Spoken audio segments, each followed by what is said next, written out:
dopamine, it's very much seen as the happy drug.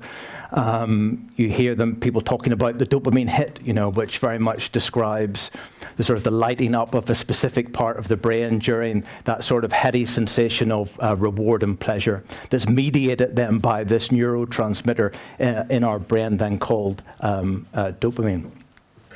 But how do we get a dopamine hit? How do we actually bring that about?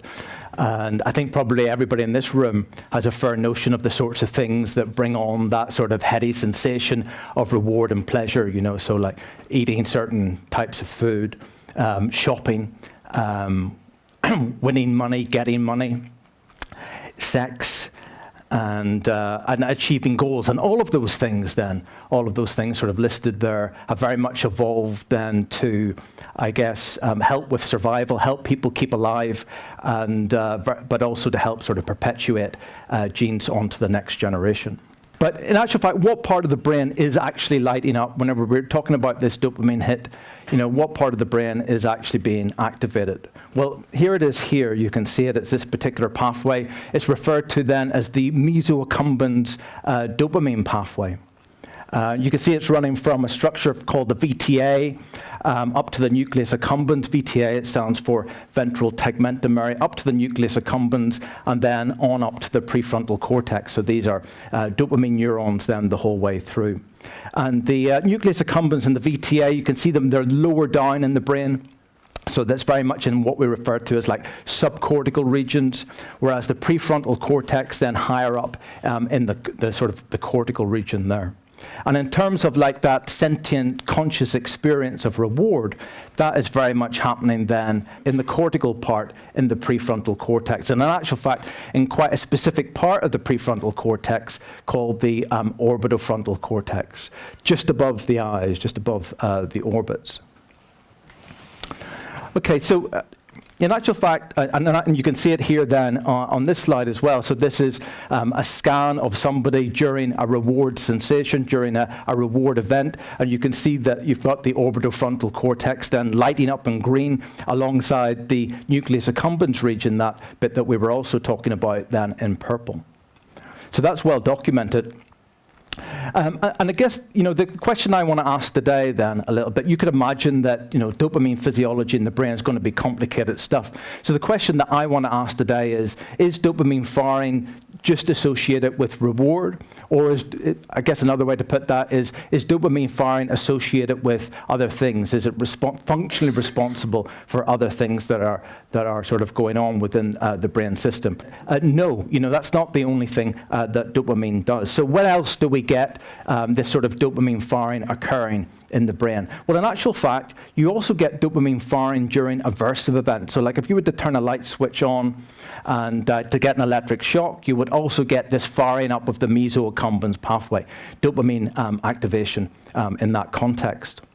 Also, if you say, for example, say you get a reward for the first time. So say, for example, we were to give like food to a dog for the first time, then we would get that sort of lighting up that part of the brain that we're talking about, this mesoaccumbens pathway, dopamine activation. But then say, for example, we started to ring a bell to indicate to the dog that food was just about to arrive. What we would find then is, in actual fact, that the dopamine firing associated with the food, that would come to an end, that would actually stop. Okay, and what would happen then is that the dopamine signal would move temporarily back in time to the point of the bell ringing. Okay, so no longer for reward, but now it's getting the dopamine signal for something that's indicating the sort of the imminent arrival of reward. So in that sense, in that context, the dopamine firing is not to do with reward. This sort of bell-induced dopamine signal is not to do with reward, but rather it's to do with, or it's part of a motivational system that's based on prospective reward. So in that sense, yeah, dopamine does signal reward, but it also triggers motivation to obtain future rewards. And in actual fact, if you increase the level of dopamine in the system, if you increase the level of dopamine in the brain, then the level of motivation, the level of vigor and effort to go and attain those goals or attain those rewards, then all of that increases as well. And in terms of I guess, the sentient conscious experience, we can actually divide that up into feelings of wanting and feelings of liking. And the amount that you like something, very much, so the level of reward and the amount that you like something very much determines how much you subsequently want that thing. So in that sense, liking and wanting then very much coupled together. And it's this part of the brain that goes catastrophically wrong during the process of addiction, where the amount of these very high levels of wanting, then they start to monopolize the system, and they start to affect other aspects of the individual's lives in a very detrimental way. We're talking about dopamine in the context of reward, and dopamine in the context of motivation, in the context of reward, but you're also getting then this dopamine signal triggering motivation in the context of aversive stimuli as well. But in this context, it's very much to motivate the animal to get away from those things, to get away from those aversive stimuli, those things that are potentially going to be detrimental to its well-being or to its survival. Okay, and what you can see in both instances there then is that this dopamine signal is very much there then to make a link in the animal's mind between this predictive bell and the aversive stimuli, but also the predictive bell and the reward that's just about to arrive. And so in making that link in the animal's brain between those key things, in actual fact, what we're describing there is the essence of learning, sort of learning processes. So in that sense, dopamine is multifunctional. It is there to signal reward. It's there to trigger motivation, but it's also there fundamentally, critically there to facilitate this learning process. Okay, so let's just go back to our dog again, and this sort of scenario where we're giving food to the dog, but then if we introduce the bell, this bell ringing that's predictive of the food arriving, and we find that the dopamine signal then comes to an end, well, we can actually reinstate that dopamine signal. We can actually get it back again, and the way that we can do that is to give the dog then more reward or better reward than what the dog was expecting. If the dog then was to be expecting reward and then not to get reward, in actual fact, the dopamine signal would go in reverse. It would go in this downward direction to give a negative signal. So in actual fact, the dopamine in that sense is not just giving a signal of reward, but it's signaling the difference between the expected reward and the actual reward. And we can sort of summarize that in this very simple equation here. So the level of dopamine firing equals actual reward minus expected reward.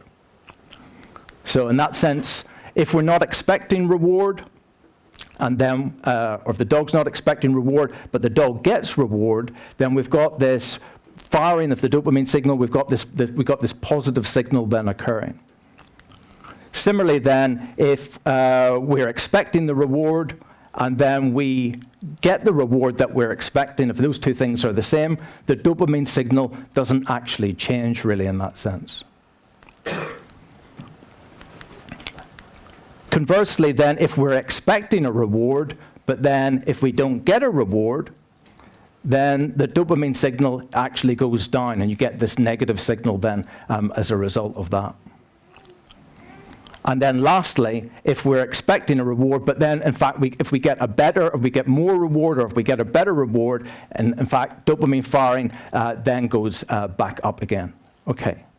So there we go. So, that's a little bit of sort of dopamine physiology and how that works in terms of mechanism. So we know how to make a dog happy, but, how does this in any way relate to, sort of potential human happiness, really, in that sense? Okay, well, let's get rid of the dog food and replace that with something then that's a little bit more tangible, a little bit more something that we potentially can relate to, cake. Okay, so in the same instance, in the same circumstances, if we're expecting to get a reward, potentially in the form of cake, and then that cake arrives, then we're not going to get the dopamine firing. That's going to stay exactly the same. We're not going to get that dopamine hit. So what can we do in that particular situation, in that particular circumstances? Well, a bit like with a dog and the drumsticks, giving it better reward or giving it more reward, then we could increase the level of cake, really, in that sense. But as everybody knows then, there's certain downsides to that.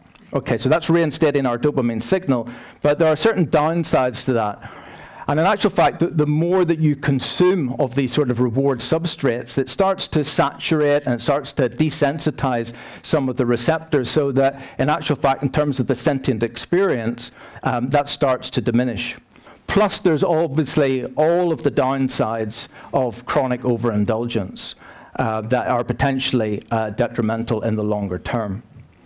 The other thing about increasing the level of reward is, if we go back to our little schematic here, if you're going to increase the level of reward, increase the amount of liking that we were talking about, then the thing that you're going to do as a result of that is that you're also going to increase the amount of wanting.